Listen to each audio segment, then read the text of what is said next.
Prezados irmãos, louvado seja nosso Senhor Jesus Cristo, para sempre seja louvado, e nossa Mãe Maria Santíssima. Hoje é o primeiro domingo depois de Pentecostes, é o domingo da Santíssima Trindade. A primeira leitura, tirada do livro do Êxodo, mostra Moisés subindo pela segunda vez ao Monte Sinai com novas tábuas a serem gravadas contendo os mandamentos, porque as primeiras tábuas ele jogou-as no chão e as quebrou quando viu o bezerro de ouro e o povo cometendo idolatria. Agora o Senhor vai dar pela segunda vez os mandamentos. O Senhor desce da nuvem, permanece com Moisés, e Moisés invoca o nome do Senhor. E o Senhor passa diante de Moisés. E quando ele passa, Moisés grita: Senhor, Senhor, Deus misericordioso e clemente, paciente, rico em bondade e fiel. Moisés pronuncia o nome do Senhor, que em hebraico é Javé, e acentua entre os atributos do Senhor a sua misericórdia.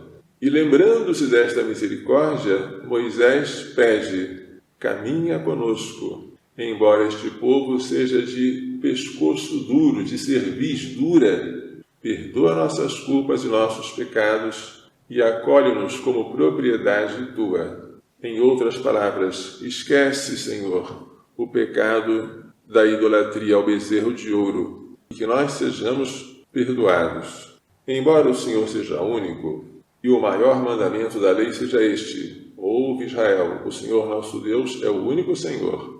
Amarás o Senhor teu Deus, e o que segue.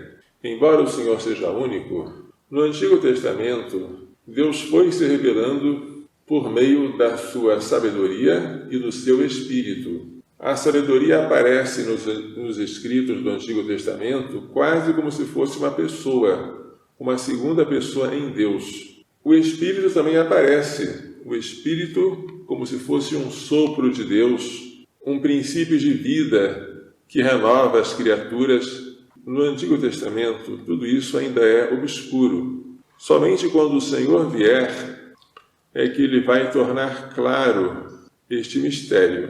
Deus é único, mas não é solitário. Deus, princípio sem princípio, desde sempre, desde toda a eternidade, conhecendo a si mesmo, gerou alguém, um segundo eu, uma segunda pessoa divina, o Filho, Deus de Deus, luz da luz, Deus verdadeiro de Deus verdadeiro, gerado, não criado. Se fosse criado, o Filho não seria Deus. Mas como foi gerado, o Filho tem a mesma natureza do Pai. Se o Pai é Deus, o Filho também é Deus. No Novo Testamento, ficará claro que aquilo que o Antigo Testamento fala de sabedoria, de palavra, de verbo, é a segunda pessoa divina, é o Filho. No princípio era o Verbo, e o Verbo estava junto com Deus, e o Verbo era Deus. E quanto ao Espírito, que era imaginado como uma força, um sopro, um princípio de vida de Deus, ficará claro também no Novo Testamento que ele é uma pessoa. Quando Jesus promete aos discípulos um outro Consolador, que não é ele, Jesus, nem é o Pai, é um terceiro, que ficará para sempre com os discípulos. Este outro Consolador é uma terceira pessoa que não é gerada. Se fosse gerada, seria Filho. E Jesus é o Filho único do Pai. Esta terceira pessoa procede do Pai e do Filho, mas não por geração. Procede não por via do conhecimento. O Pai, conhecendo a si mesmo, gera o Filho. O Espírito Santo procede do Pai e do Filho por via do amor. O amor é fecundo. E o amor entre o Pai e o Filho, por ser verdadeiro, tem como resultado, como fruto, como dom, uma terceira pessoa em Deus, que é o Espírito Santo. O Espírito Santo procede do Pai e do Filho e é adorado e glorificado com o Pai e com o Filho, e foi ele quem falou pelos profetas. Na segunda leitura de hoje, São Paulo, escrevendo aos Coríntios, na sua segunda carta, termina com uma saudação trinitária. A graça do Senhor Jesus Cristo, o amor de Deus, entenda-se, o Pai, e a comunhão do Espírito Santo estejam com todos vós. O Pai quer, por meio da graça de seu Filho, levar-nos à comunhão no Espírito Santo. No Evangelho, que é extraído de um trecho pouco depois do diálogo de Jesus com Nicodemos, assim se diz: Deus amou tanto o mundo que lhe deu seu Filho único. O mundo que Deus amou é o mundo pecador, que não merecia, mas precisava de perdão. Não merecia ser salvo, mas precisava de salvação. E ele lhe deu seu Filho unigênito, para que todo que nele crer não pereça, mas tenha a vida eterna. Vida eterna é a vida divina. Deus vive e é eterno. A vida eterna é a vida de Deus. Esta vida de Deus em nós se chama graça. Quando nós virmos a Deus face a face no céu, esta vida vai se chamar glória. De fato, Deus não enviou o seu Filho ao mundo para condenar o mundo. Jesus veio ao mundo para ser condenado em nosso lugar, não para condenar o mundo, mas para que o mundo seja salvo por ele. Ele veio como nosso Salvador. Quem nele crê não é condenado. Crer em Jesus quer dizer admitir que ele é meu Salvador, que eu preciso de salvação e pedir a ele misericórdia, converter-se. Isso é crer em Jesus. Quem não crê já está condenado, porque não creu no nome do Filho unigênito. Crer ou não crer em Jesus e agir consequentemente é a divisão entre os salvos e os condenados. O que não crê em Jesus acredita que não precisa de Salvador, não busca a salvação. Como poderá ser salvo? Esta leitura fala do amor do Pai e do Filho e do amor de ambos pelo mundo. Jesus Cristo, tendo amado os seus que estavam no mundo, amou-os até o fim. Uma terceira pessoa está oculta aqui, que é o Espírito Santo.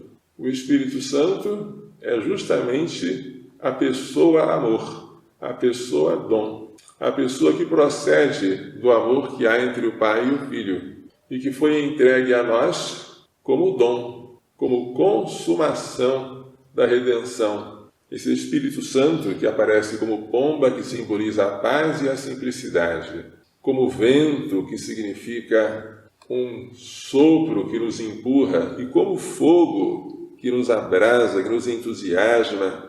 O Espírito Santo veio até nós ao preço do sacrifício redentor de Cristo na cruz. Deus Pai de misericórdia, primeira pessoa da Santíssima Trindade, pela morte e ressurreição de seu Filho, segunda pessoa, reconciliou o mundo consigo, primeira pessoa, e enviou o Espírito Santo, terceira pessoa, para a remissão dos pecados, te conceda, pelo ministério da Igreja, duas coisas, o perdão e a paz.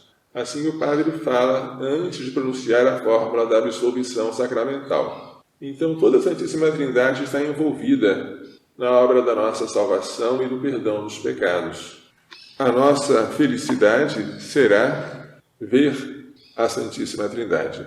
Desde já, pelo estado de graça, estamos em comunhão com ela. Mas esta comunhão será sem véu, sem a obscuridade da fé, mas com a luz da glória, face a face no céu. Convém que acostumemos a saber que nós temos um Pai, que o seu Filho unigênito tem a nós por irmãos, filhos adotivos, mas verdadeiros, do mesmo Pai, e que em nós habita o Espírito Santo que clama, Abba, Pai. Esta comunhão com a Santíssima Trindade deve estar sempre na nossa mente. Quando glorificamos ao Pai pelo Filho no Espírito Santo.